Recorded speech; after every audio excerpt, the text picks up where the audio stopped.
और आइए अब हम सीधे रुख करेंगे हमारे न्यूज रूम की ओर। हमारे साथ हमारे सहयोगी ऋषभ राय दूसरी बड़ी खबर के साथ आपके साथ रूबरू होंगे। Rishabh, over to you. निश्चित तौर पर संचिता जी, जिस तरीके से आपने जिक्र किया कि कांग्रेस अब न्याय यात्रा निकाल रही है और राहुल गांधी के नेतृत्व में यात्रा आगे बढ़ रही है, लेकिन दूसरी खबर जो मेरे पास है वो दिग्विजय सिंह के बयान को लेकर है। लगातार दिग्विजय सिंह अपने बयानों से सुर्खियों में रहते हैं। एक बार फिर उन्होंने अपना एक बयान दिया है जिसमें ईवीएम को लेकर, जैसा कि पहले भी कई बार हमला बोल चुके हैं, इस बार उन्होंने ईवीएम पर हमला बोला है और उन्होंने कहा कि ईवीएम हैक नहीं होती है, बाहर से हैक नहीं किया जा सकता, लेकिन प्रोग्रामिंग के जरिए उसमें गड़बड़ी की जा सकती है। अब इस तरीके से दिग्विजय सिंह ने पूरी ईवीएम को निशाने पर लिया है और लगातार बीजेपी भी आरोप लगाती रही है कि जब भी चुनाव आते हैं, कांग्रेस हो, कांग्रेस के तमाम नेता हो, जिसमें दिग्विजय सिंह का नाम हमेशा लिया जाता रहा है कि चाहे धार्मिक रूप से ऐसी बयानबाजी करते हैं या फिर ईवीएम को लेकर हमेशा ही इस तरीके से बयान देते हैं और ईवीएम को कहीं ना कहीं हैक होने की वजह बताते हैं और चुनाव के नजदीक आते ही ऐसी बयानबाजी अक्सर देखने को मिलती है। लेकिन यहां पर अगर दिग्विजय सिंह के बयान की बात कर लें तो उन्होंने कई चीजों को लेकर सरकार पर हमला बोला है, चुनाव आयोग को लेकर कहा है और चुनाव आयोग पर भी कहा है कि जिस तरीके से चुनाव आयोग पक्षपात करता है और किसी तरह की कार्रवाई नहीं की जाती, कई राज्यों में जो चुनाव नतीजे आते हैं वो कहीं ना कहीं प्रभावित होते हैं और ईवीएम को बाहर से नहीं बल्कि प्रोग्रामिंग के जरिए ही उसे हैक किया जाता है। तमाम बातें यहां पर दिग्विजय सिंह कह रहे हैं और ऐसे में लगातार हम देखते आए हैं कि जब भी चुनाव आते हैं, चुनाव के वक्त ही ऐसी बयानबाजी देखने को मिलती है। लेकिन महत्वपूर्ण बात यह है कि अब भारतीय जनता पार्टी ने भी इस पर प्रतिक्रिया दी है और बीजेपी का कहना है कि लगातार अगर ऐसे बयानबाजी दिग्विजय सिंह देते हैं तो इससे चुनाव आयोग को गंभीरता से लेना चाहिए, क्योंकि चुनाव आयोग को इस पूरे मामले पर एक्शन लेना चाहिए। सीधा सवाल ही चुनाव आयोग पर करते नजर आ रहे हैं। तो ऐसे में क्या कुछ उन्होंने कहा है, आपको सुनाते हैं। हम मतपेटी में डाल देंगे और आप उसकी गिनती कर लीजिए। कहते हैं बहुत टाइम लगेगा साहब, ठीक है, 5 साल के देश में किसकी सरकार रहे, यदि 24 घंटे भी आपके लिए बहुत ज्यादा हो गए क्या? इसलिए क्योंकि अगर ये सब जगह इस तरह का खेल कर लेंगे तो फिर लोगों के मन में अविश्वास और जल्दी पैदा हो जाएगा। इसलिए बहुत सेलेक्टिव ढंग से ये लोग करते हैं। जहां भाजपा का इंटरेस्ट नहीं है वो पंजाब में नहीं करेंगे, तमिलनाडु में नहीं करेंगे, केरला में नहीं करेंगे। जहां उनके जो जनता के सामने भाई भाजपा कहीं है ही नहीं, वहां क्यों करेंगे? पोल खुल जाएगी। अब आपको मैं बताता हूं, सेफोलॉजिस्ट जो हैं वोट स्विंग की बात करते हैं।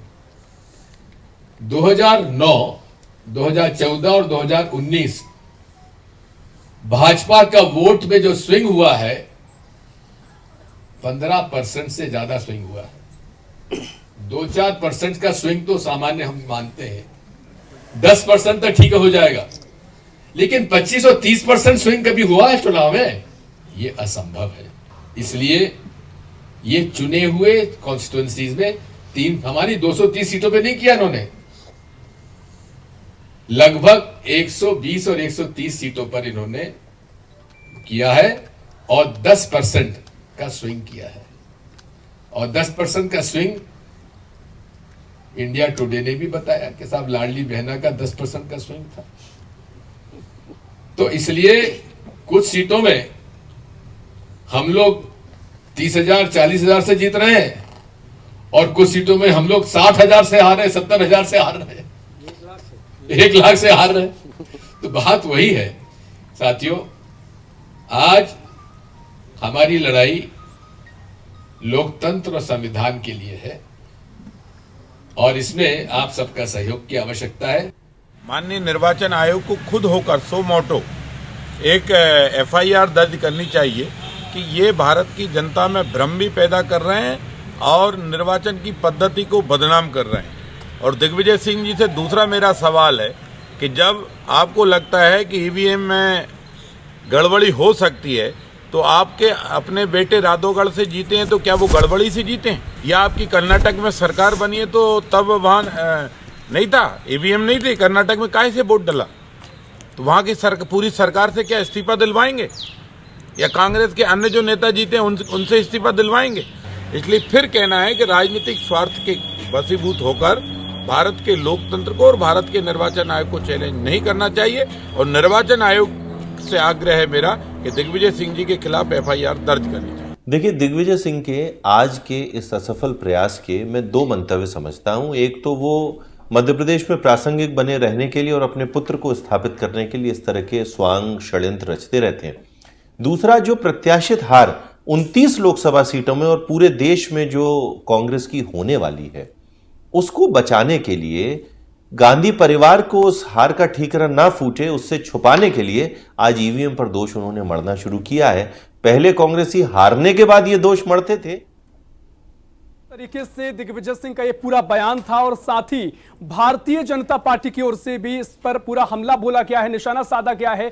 बीजेपी का कहना है, रामेश्वर शर्मा का कहना है कि अगर जिस तरीके से ईवीएम पर सवाल कांग्रेस उठाती है, दिग्विजय सिंह उठाते हैं, तो कर्नाटक में कांग्रेस की सरकार बनी है, मध्य प्रदेश में तमाम विधायक कांग्रेस के जीते हैं, क्या सभी अपने विधायक से इस्तीफा देंगे? क्या कांग्रेस की जो कर्नाटक की सरकार है वो भंग करी जाएगी? ऐसे तमाम सवाल अब बीजेपी कर रही है। लेकिन इसी खबर पर और चर्चा करेंगे। हमारे साथ भारतीय जनता पार्टी से सत्येंद्र जैन हमारे साथ जुड़ गए हैं। बहुत स्वागत है सत्येंद्र जी आपका स्वदेश न्यूज में। धन्यवाद जी। जिस तरीके से कांग्रेस ने आरोप लगाए हैं, दिग्विजय सिंह इससे पहले भी कई बार ऐसे बयान देते रहे हैं, क्या कुछ आपकी प्रतिक्रिया रहेगी? क्योंकि ईवीएम का मसला लगातार उठता आया है, लोकसभा चुनाव भी नजदीक है और इससे पहले भी तमाम बार वो आरोप लगाते रहे हैं कि ईवीएम अब बाहर से हैक तो नहीं होती, लेकिन अंदर से प्रोग्राम के जरिए प्रोग्रामिंग कर उसको हैक किया जा सकता है। ऐसी तमाम बातें दिग्विजय सिंह कह रहे हैं। सत्येंद्र जी, देखिए, दिग्विजय सिंह जी दिग्भ्रमित हो रहे हैं और दिग्भ्रमित नहीं होना चाहिए। अब इसमें जो है बार बार जब चुनाव आयोग डेट देता है कि भाई आप लोग आ जाइए, ये रखी हुई है ईवीएम मशीन, ये टेम्परिंग करके दिखा दीजिए, आप लोग सिद्ध कर दीजिए, तब ये सब लोगों को क्या हो जाता है, सांप सूंघ जाता है क्या? एक नहीं जाता है, एक भी विपक्षी दलों में से नहीं जाते हैं। तो मेरे को ये लगता है जब चुनाव आयोग स्वयं ही कहता है, और ये तो कोई भी मशीन ला करके कुछ भी आप कर सकते हो, आप अपनी घड़ी की डिजिटल वॉच की भी टाइमिंग बदल सकते हो, ऐसे ही आप कुछ भी कर सकते हो। लेकिन जब आपको वो कह रहे हैं कि हमारा सिस्टम प्रूफ है, फुल प्रूफ है और हमने इसको ऐसे बनाया है, इसमें कोई टेम्परिंग नहीं हो सकती, जब चुनाव आयोग अगर हो सकते हो आप लोगों के लिए वो रखते भी हैं एक पर्टिकुलर टाइम पे, और अभी भी देखिए लोकसभा चुनाव हो रहा है के लिए तैयारियां चल रही हैं, तो ये सारी ईवीएम और सब चेक हो रहा है। चुनाव हो, साथ ही वो कई देशों का हवाला देते आए हैं कि 5 ही देश ऐसे हैं जहां पर ईवीएम से चुनाव होता है, इसके अलावा कोई देश ऐसा नहीं है जहां पर ईवीएम से चुनाव कराए जाते हो। ऋषभ जी, मुझे इसमें ये लगता है कि जैसा हमारे वरिष्ठ नेता जी कह रहे हैं और हमारे मीडिया प्रभारी जी ने, आशीष जी ने कहा है, और तो वो यही बात है कि अगर ऐसा लगता है कांग्रेस को, तो कांग्रेस को अपने 66 विधायक जो मध्य प्रदेश में चुने गए हैं उनको इस्तीफा दे देना चाहिए पहले। ठीक है सर, समय की हमारे पास कमी है, लेकिन एक आखिरी सवाल आपसे रहेगा कि जिस तरीके से अब चुनाव नजदीक है और ये बयानबाजी देखने को मिली है, और रामेश्वर शर्मा ने भी कहा कि अगर ऐसा है, बयान दे रहे हैं तो उन पर एक्शन होना चाहिए, जो निर्वाचन आयोग है किसी तरह का एक्शन लेना चाहिए, तो क्या इस बात से आप इत्तेफाक रखते हैं? इत्तेफाक नहीं, मैं बिल्कुल पूर्ण समर्थन करता हूं, और मुझे लगता है चुनाव आयोग इस पर बड़ा गंभीरता से कार्य कर भी रहे होंगे। और देखिए, अभिव्यक्ति की स्वतंत्रता और ये जो सब है उस पे हर व्यक्ति का अधिकार है, और मुझे लगता है चुनाव आयोग, भारतीय निर्वाचन आयोग लोकतांत्रिक शक्तियां जो उनके पास संवैधानिक शक्तियां जो अधिकार हैं उसका प्रयोग करते हुए चुनाव आयोग जरूर इस पर कार्रवाई करेगा। मुझे ये लगता है कांग्रेस के अंदर जो है, आप यहाँ पर ये बात कहते नजर आ रहे हैं। फिलहाल बहुत शुक्रिया आपका तमाम चर्चा में शामिल होने के लिए सत्येंद्र जी। तो जिस तरीके से दिग्विजय सिंह का ये पूरा बयान है, अब सियासी हलचल बढ़ गई है, हर बयानबाजी का सिलसिला भी यहाँ से शुरू हो गया है। तमाम चर्चा क्या कुछ इस पर होती है, क्या कुछ आगे इसको लेकर चुनाव आयोग जो संज्ञान लेता है या नहीं लेता है, देखना महत्वपूर्ण होगा। फिलहाल के लिए इतना ही। देश प्रदेश की और भी खबरों के लिए देखते रहिए स्वदेश न्यूज, सबसे पहले देश। अगर आपको हमारा वीडियो पसंद आया तो लाइक, शेयर, कमेंट, सब्सक्राइब करें, बेल आइकन का बटन दबाएं, हमारी वेबसाइट swadeshlive.com पर जाना ना भूलें।